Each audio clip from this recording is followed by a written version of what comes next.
Hello, kids! Ngayon,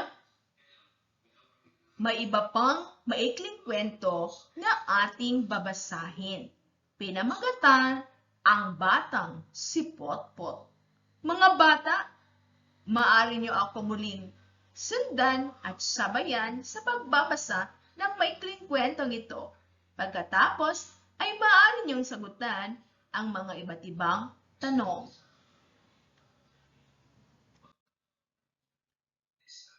Si Potpot ay dumaan sa matinding pagsubok sa buhay.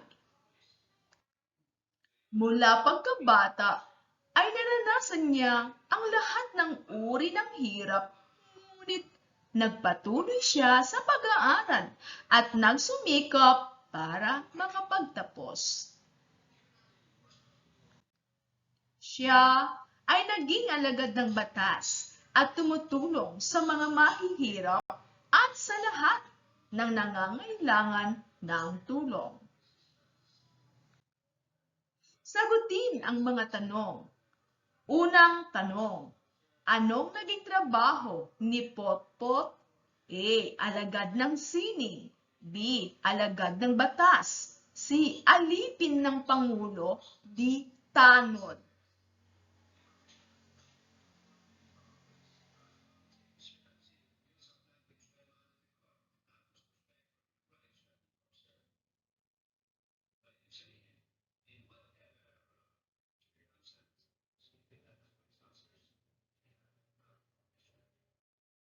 At kapag ang inyong sagot ay letrang B, nakuha nyo ang tamang sagot. Pangalawang tanong, sino ang batang nagsumikap sa kabila ng kahirapan? A. Si Pot. B. Si Potpot. C. Si Sarah. D. Si Mem.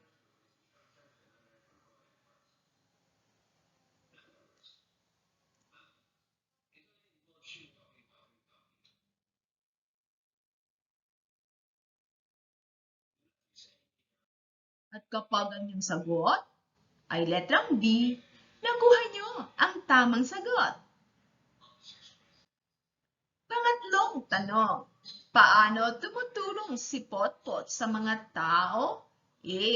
Sinasagip ang mga inaapi at walang kakayanan maliban sa mayayaman. B. Tinutulungan ang mga nangangailangan ng tulong maliban sa kanyang pamilya. C.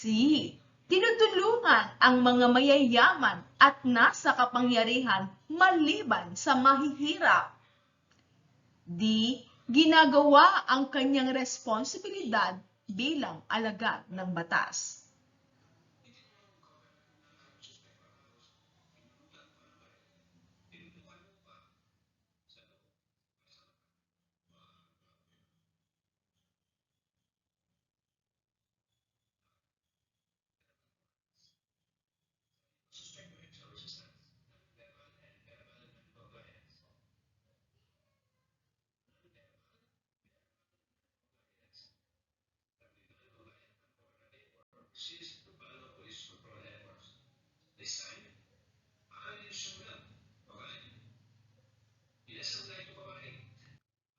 At kapag ang inyong sagot ay letrang D, nakuha nyo ang tamang sagot.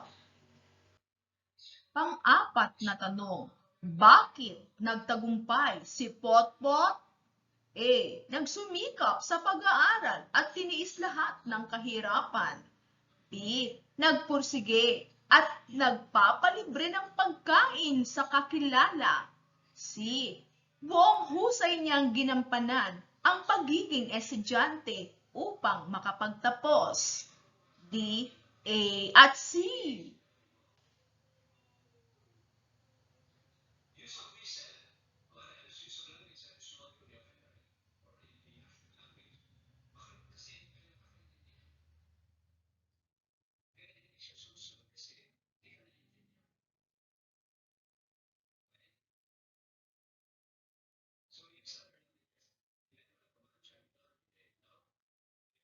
Kapag ang inyong sagot ay letrang D, nakuha nyo ang tamang sagot. Panglima tamang tanong. Ano ang magandang katangian ni Potpot? A.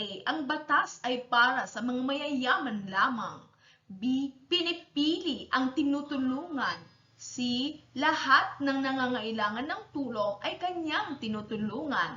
D. Tinatalikuran ang responsibilidad sa pamilya.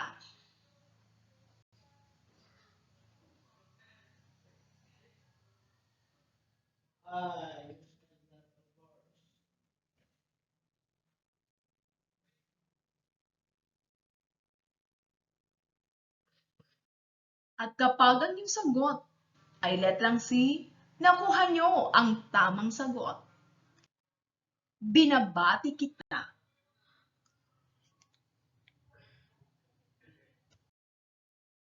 Thank you for watching. Don't forget to hit the like button and subscribe.